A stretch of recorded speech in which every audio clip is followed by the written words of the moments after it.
Video শুরুতেই সকলকে বলতে চাই নমস্কার, hello and welcome to our video. এবছর মানে 2025 সালে কালী পুজোতে আমি কিন্তু কম বেশি বেশ ভালোই মজা করি। বরণের সময় আমি একটা বিশেষ কাজে আটকে পড়েছিলাম বলে মাকে বরণ করতে পারিনি, কিন্তু তাতে কোনো অসুবিধা নেই। আমি যখন এসেছি আমাকে সবাই মিলে এত ওয়ার্ম ওয়েলকাম জানালো, তাদের নিজেদের গালে সিঁদুর আমার গালে একদম ডিরেক্ট মাখিয়ে, তো আমি খুবই হ্যাপি। আমার মনেই হচ্ছিল না যে আমি কিছু মিস করে গেছি। আর এদিকে আমার দিদি আর আমার বান্ধবী এমনভাবে সিঁদুর খেলেছি যে আমি বলছি মা দুর্গার বরণের সময় যেরমভাবে অসুরকে সিঁদুর লাগায় সেরমভাবে তোমরা সিঁদুর মেখেছো।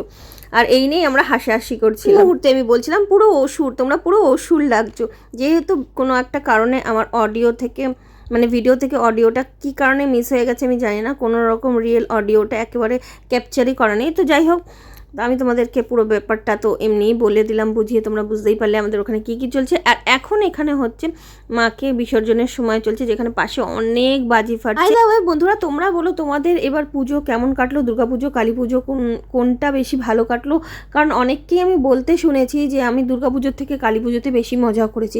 আমি তো দুটোতেই করেছি। আমি তো বছরের শুরুতেই রেজলিউশন নিয়ে নিয়েছিলাম যে আমি কোনো মজা আনন্দের মুহূর্তে একেবারেই মিস করব না, একান্তভাবে মিস না হয়ে গেলে একদম। তো আমি তাই জন্য সব রকম মজা উপভোগ করার চেষ্টা করেছি। কেন গেল বছর আমার খুবই খারাপ গেছিলো, খুবই একটা খারাপ সময় গেছিলো।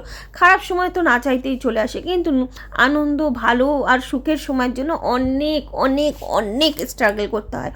আমার কাছে জিজ্ঞাসা করো কত করতে হয়। হয়তো অনেক লাকি মানুষ থাকে যাদের না চাইতেই অনেক কিছু পেয়ে যায়। তো যাই হোক, এইটুকুই ছিল আমার ভিডিও। তোমরা সবাই ভালো থেকো। যদি আমার এই ভিডিওটা ভালো লেগে থাকে তাহলে অবশ্যই লাইক কমেন্ট করতে একদম ভুলবেন। আমি জানি অনেকেই করো, তাদেরকে অনেক অনেক ধন্যবাদ মন থেকে, কারণ তাদের জন্য আমার নেক্সট ভিডিও বানাতে অনেকটা উৎসাহ লাগে, অনেক ভালো লাগে। দেখা হচ্ছে অবশ্যই নেক্সট ভিডিওতে, ততক্ষণের জন্য ভালো থাকবে। আর হ্যাঁ, আমাকে ভুলে যেও না কিন্তু বন্ধু।